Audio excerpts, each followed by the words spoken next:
makakamtan. Kaya habang maaga, Mag-aral ng siyensya sa teknolohiya. Kung ikaw ay ibon, gamitin mo ang iyong tuka para makakuha ng mga putol-putol na sanga para makabuo ka ng iyong pugad. Kung ayaw mo naman gamitin mo ang iyong mga paa para makakapit ka sa mga puno tuwing ika'y magpapahinga.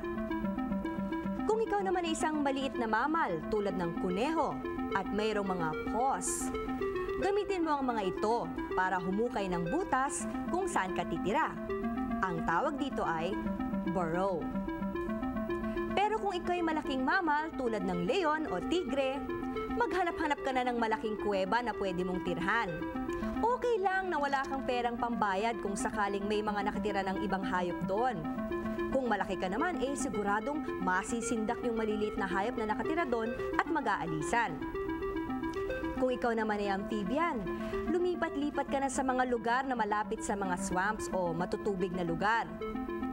Kung ikaw ay pagong o kaya ay suso, pwede ka nang tumira sa iyong shell. Siguradong makakamtan.